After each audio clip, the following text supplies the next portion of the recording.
सभी भाइयों को राम राम।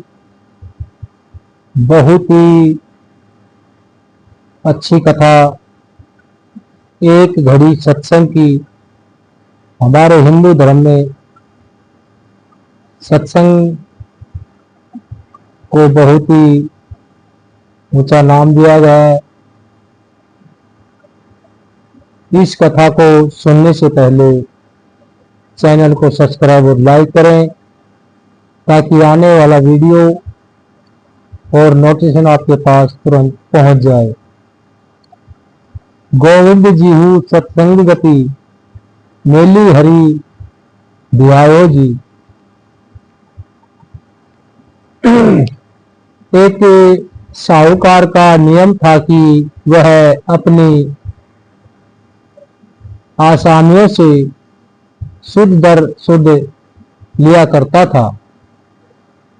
एक के दिन वह एक गांव में किसी गरीब किसान के घर अपने पैसों की वसूली करने गया। ब्याज कम करने के लिए किसान ने बहुत जोर लगाया, पर साहूकार ने एक न सुनी। उसके बछड़े बछड़िया और जो अनाज था सभी ब्याज में गिन लिया, एक कौड़ी भी न छोड़ी। किसान ने दिल में कहा, अच्छा लाला, अब जा और अपना बिस्तर अपने आप उठा ले जा। साहूकार मजदूर ढूंढ रहा था, क्योंकि किसान ने उसके इस व्यवहार के कारण उसे कोई मजदूर लाकर नहीं दिया था। अब गांव में मजदूर कहां से मिले? संयोग से वहां नजदीक एक महात्मा बैठा भजन कर रहा था।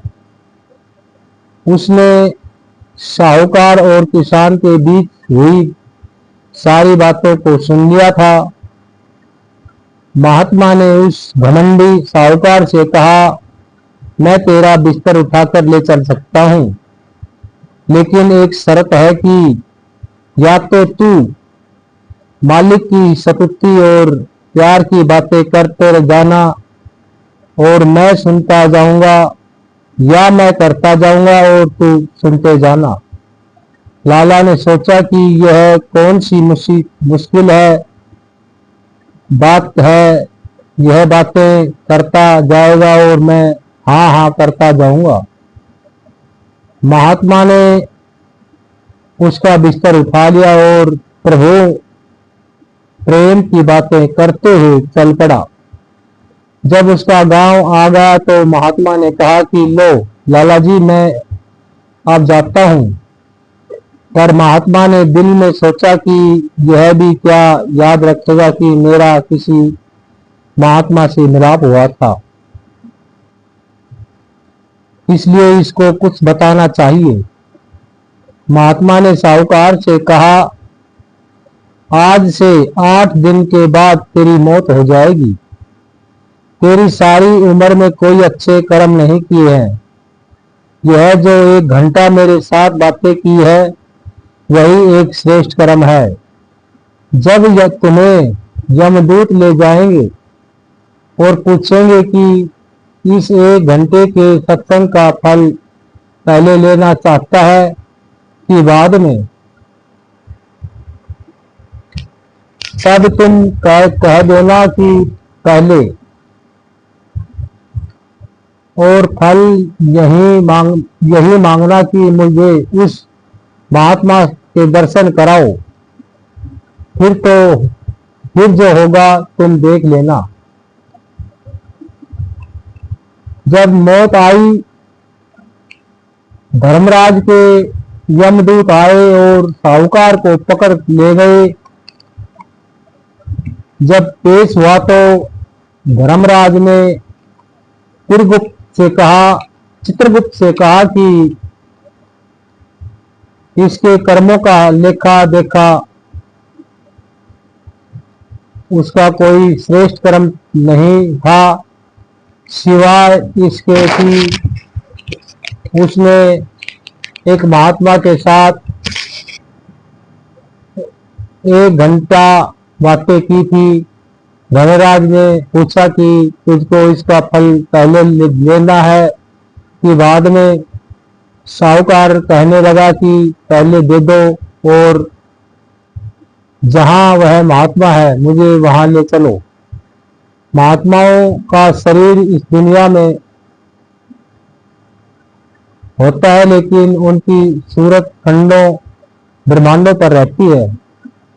यमदूत उसे अपने साथ वहां ले गए, और जहां वह महात्मा भजन कर रहा था, महात्मा ने कहा, भाई तू आ गया? साहूकार ने कहा कि हाँ जी, आपकी कृपा से आ गया हूं। यमदूत बाहर खड़े मेरा इंतजार कर रहे हैं। अब जहां मालिक का भजन सुमरण हो वहां यमदूत नहीं जा सकते।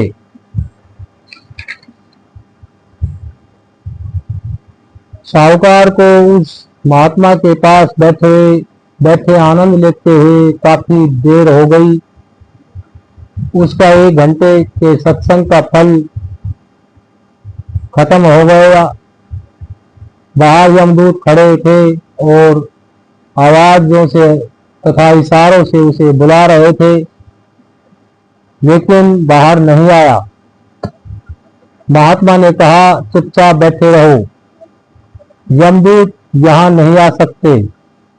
हार कर यमदूत चले गए। धर्मराज के आगे शिकायत की कि जी वह नहीं आता। धर्मराज ने कहा, जय साधु गोविंद भजनु कीर्तनु नानक नीत तू रह छुट्टी मिट्टी में जाई हूं दूत। अर्थात वहां न मैं जा सकता हूं न तू। तुम इसलिए उसका ख्याल छोड़ दो। सो पूर्ण साधु के सत्संग के बराबर कोई कर्म नहीं है।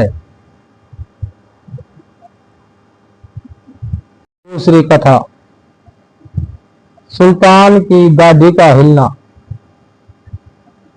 सुल्तान महमूद प्रजा की हिफाजत के लिए रात को वेश बदलकर घूमता था। एक बार उसको 5 चोर मिले। उसने पूछा कि आप कौन हो? उन्होंने जवाब दिया, हम चोर हैं। फिर उन्होंने पूछा कि आप कौन हो? महमूद ने कहा कि मैं भी चोर हूं। इस पर चारों चोरों ने उसको अपने गिरोह में शामिल कर लिया। अब चोरी करने की सलाह हुई, लेकिन चोरी करने से पहले यह तय हुआ कि उन्हें अपने में से किसी एक को सरदार बनाना चाहिए।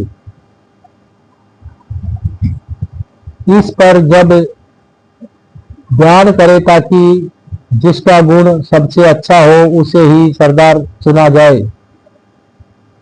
पहले चोर ने कहा कि मैं ऐसी तंद लगाता हूं कि एक ही बार में रस्सी फंस जाती है, फिर चाहे सैकड़ों आदमी चढ़ जाए।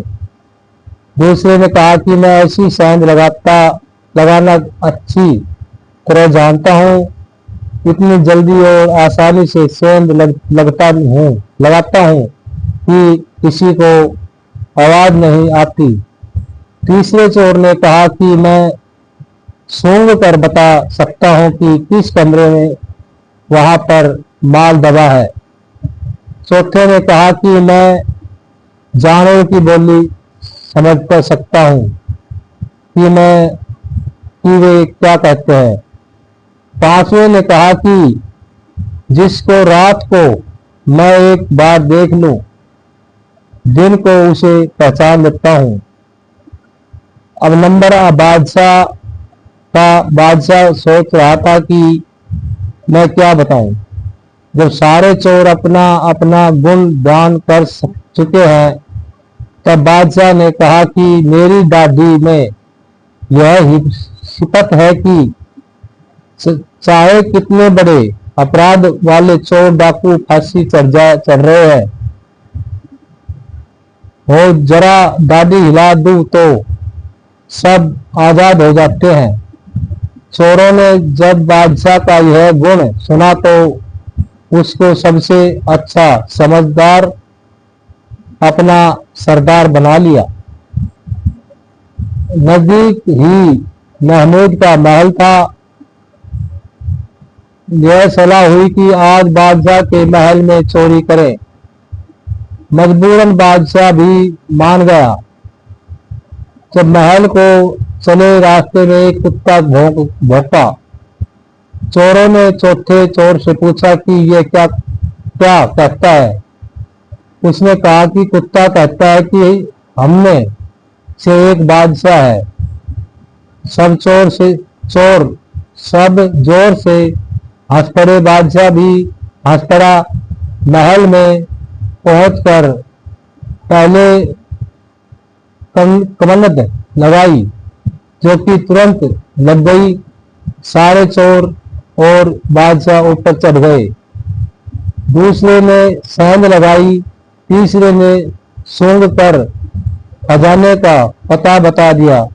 माल की गठरियां बांधकर नीचे आ गए।